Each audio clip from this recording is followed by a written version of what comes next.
대한민국이 세계 최강의 전투력을 증명했습니다. 무기 체계가 아무리 발달하더라도 결국 전쟁의 시작과 끝은 보병인데요. 바꿔 말하면 보병의 전투력이 약하면 아무리 강한 전차나 미사일을 보유하고 있더라도 전쟁에서 이길 수 없다는 뜻입니다. 그런데 대한민국이 전 세계 내로라 하는 특수부대들이 모인 사격대회를 평정하면서 우수한 무기 체계를 보유한 만큼 강한 병사를 보유한 나라라는 걸 증명했습니다. 반면 중국은 처참한 실력으로 허세 가득한 군사력이 까발려졌는데요. 그래서 준비했습니다. 오늘은 전 세계를 깜짝 놀라게 한 대한민국의 활약에 대해 알려드리겠습니다.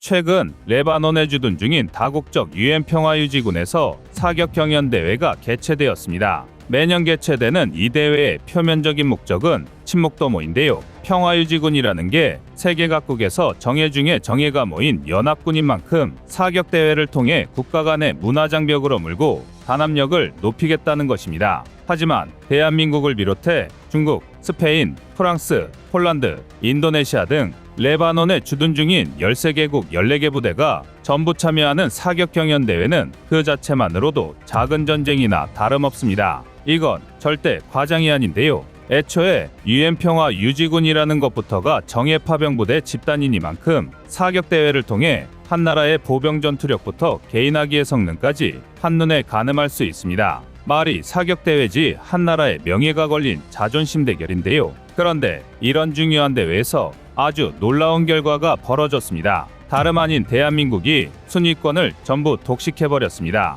레바논 유엔 평화유지군으로 파견된 우리 동명부대에 신호창 중사와 양진모 하사가 각각 개인전에서 1위와 2위를 차지했고, 전준철 대위, 이은석 중사가 공동 3위에 올라 시상식을 싹쓸이해버렸는데요. 이뿐만이 아닙니다. 심지어 동명부대 장병들이 참여한 단체전에서는 종합 2위의 성적을 올리며 압도적인 실력을 증명했습니다. 역시 대한민국이 보유한 최강의 전투 파병부대다운데요. 오죽하면 레바논 유엔 평화유지군의 총책임국인 프랑스 루도빅 소머렛 예비대 지휘관이 직접 메달을 수여하며 넌지시 훈련 방법을 물어볼 정도였습니다. 사흘간의 대회를 지켜본 타국 군장병들 또한 동명부대의 매 순간순간 감탄과 환호를 아끼지 않았는데요. 이 덕에 해외 장병들 사이에서는 우리 군의 제식 소총인 K2C1이 초유의 관심사로 등극했습니다. 그도 그럴 게 유엔 평화유지군의 사격 경연대회는 다양한 나라가 자국의 개인화기로 참여하는 만큼 상당히 엄격한 조건과 사격 방법이 규정되어 있는데요. 먼저 각국의 소총 종류와 조준경 등 부착물이 다른 경우가 많은 만큼 사격은 오로지 기본 형태의 가늠자와 가늠쇠만 활용할 수 있습니다.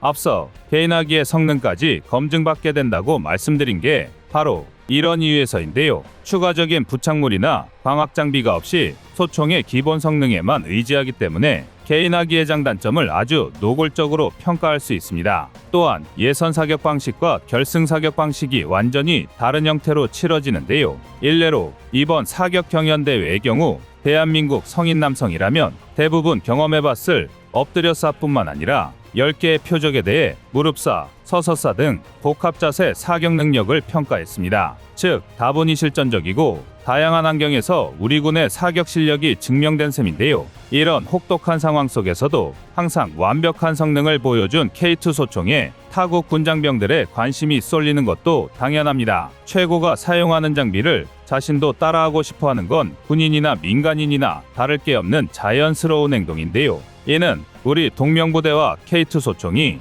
같은 유엔 평화유지군으로 파견된 중국군과 비교해도 너무하다 싶을 정도로 우수하다는 점도 무시할 수 없습니다. 대한민국과 중국은 비슷한 지역에 엎치락뒤치락하는 군사력을 갖춘 만큼 늘 비교의 대상이 되는데요. 특히 대외 이미지를 중요시 생각하는 중국은 1990년대부터 유엔의 평화유지군을 파병하면서 한국보다 먼저 국제 영향력을 선점해 왔습니다. 심지어 시진핑 때에 이르러서는 8천여 명 규모의 병력을 추가하면서 세계 최대의 평화유지군 파병국이 되었습니다. 상당히 의외의 사실인데요. 하지만 많은 분이 예상하셨다시피 중국이 평화유지군을 파병하는 건 정말 유엔의 가치에 맞게 평화를 위한 목적이 아닙니다. 중국은 그저 평화유지군이라는 명목으로 약소국의 내정에 개입하고 유엔에서 발언권을 강화하기 위한 정치적 목적으로 대규모 파병 병력을 유지하는 건데요. 그렇게 전 세계 유엔 파견 지역 16곳 중 9곳이나 파견된 만큼 실력이나 괜찮으면 모르겠지만 정예 중에 정예랍시고 우스되는 주제에 중국 평화유지군의 실력은 최악이라는 말도 아깝습니다. 단적인 예로 중국이 아예 인민해방군까지 파견해서 주둔 중인 남수단에서는 도저히 군대라고 생각할 수 없는 추태를 보였는데요. 남수단에서도 주바에서 나흘간 정부군과 반군 사이에 교전이 발생하자 난민촌을 지키고 있던 중국의 평화유지군은 총탄에 노출된 민간인들과 임무초소를 벌이고 주기지로 도망쳐버렸습니다. 이후 충돌이 격화되고 있는데도 중국 평화유지군은 전장 한복판에 있었던 자신들의 기지에 틀어박혀 출동조차 하지 않았고 심지어 피난하는 민간인을 향해 최루탄을 발사하는 등 믿지 못할 만행을 저질렀습니다.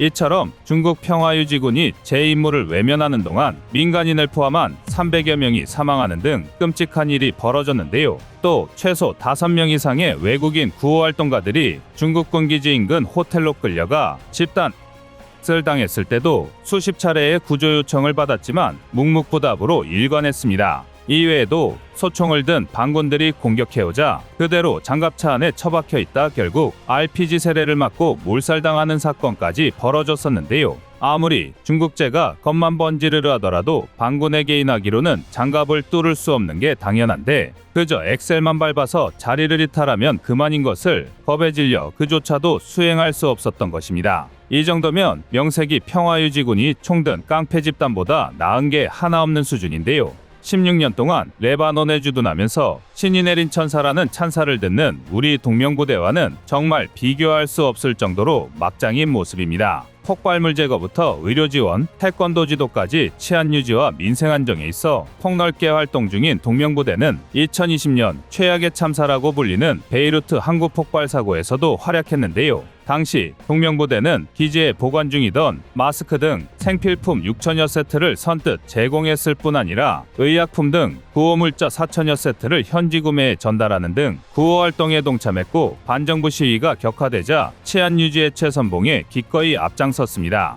이처럼 규율과 실력에서부터 이미 하늘과 땅 차이니 사격 대회에서도 수준 차이가 여실히 드러날 수밖에 없는 건데요. 실제로 중국은 상위 6개국이 진출하는 결승전조차 진출하지 못하면서 처참한 실력이 낱낱이 까발려졌습니다. 더군다나 중국 평화유지군은 2019년 자체 개발한 최신식 소총인 QBG-191을 운영하고 있었습니다. QBG-191은 대표적인 쇼스트로크 가스피스톤 방식의 소총으로 K2의 롱스트로크 방식과 정반대의 구조인데요. 이론상 사격 시 노리쇠가 움직이는 길이가 짧기 때문에 반동이 적고 명중률이 높습니다. 다만 신뢰도가 떨어지는 게 단점인데요. 즉 소총 구조적으로 봤을 때 중국 평화유지군이 우리 군의 선수들보다 더 유리한 위치에서 시작한 셈입니다. 하지만 그럼에도 불구하고 결과는 정반대였는데요. 우리에게 하도 익숙하다 보니 흔해 보이지만 사실 K2 소총은 명중률과 신뢰도를 모두 잡은 세계적인 명품 소총입니다.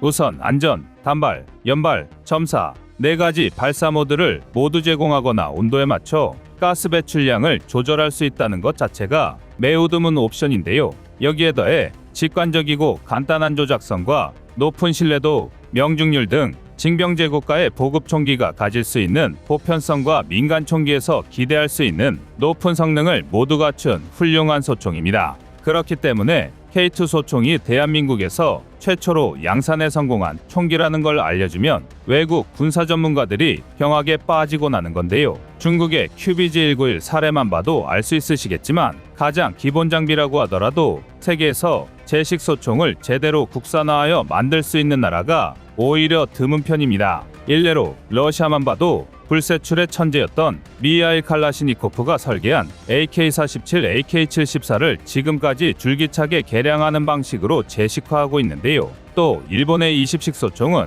기술 실증용을 양산품이라고 속여서 제식화하는 바람에 아직도 제대로 실전 배치가 안 되는 형편이고 기존에 사용하던 89식 소총은 AK-74 대비 30배나 높은 가격에 조종관이 오른쪽에 쏠려 있는 바람에 아예 방아쇠에서 손을 놔야만 사격 방식을 변경할 수 있습니다. 이로 인해 89식이라고 하면 오른손이 바쁜 소총으로 아주 유명한데요. 그래도 역시 최악의 제식 소총은 인도의 인사스입니다. 아준전차 할테자스와 함께 인도의 3대 실수라고 불리는 소총인데요. 인사스는 성능이 문제가 아니라 소총의 신뢰도 자체를 의심해야 하는 수준입니다. 3.4 모드를 놓고 쐈는데 연발로 나가질 않나, 걸핏하면 기능 고장을 일으키는데 구조가 복잡해서 내구성과 정비성이 최악입니다. 게다가 기온이 떨어지면 플라스틱으로 만들어진 탄창이 갈라지는 등 심각한 결함을 드러냈는데요. 흥미로운 건 중국, 러시아, 인도, 일본 네 나라 모두 군사력 순위를 논할 때 10위권 안에 드는 강대국들이라는 것입니다.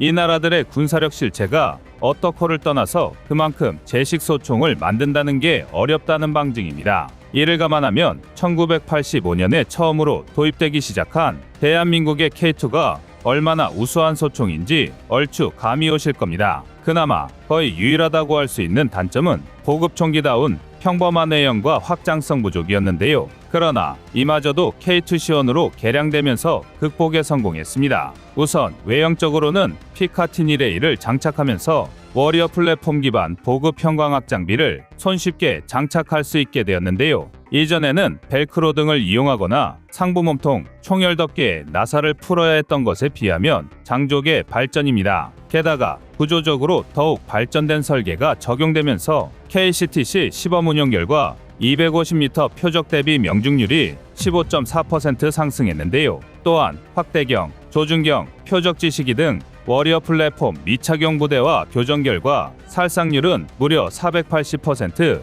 250m 이상 원거리 표적 살상률도 240% 증가했고 표적 식별 후 조준 사격까지 걸리는 시간도 평균 2초나 감소했습니다. 현재 K2C1은 최전방 부대와 파병 부대를 중심으로 우선 보급이 이루어지고 있는데요. 이렇듯 가뜩이나 우월한 성능의 제식 소총의 압도적인 훈련량까지 더해지다 보니 세계 각국의 정예들이 모인 UN 평화유지군을 사격 실력 하나로 평정할 수 있었던 것입니다. 이처럼 대한민국은 전 세계 파병 부대와 평화유지군의 모범 답안을 제시하고 있는데요. 대한민국 국가대표로서 해외 파병 부대의 작전 수행을 항상 응원하겠습니다. 이상 꺼리튜브였습니다.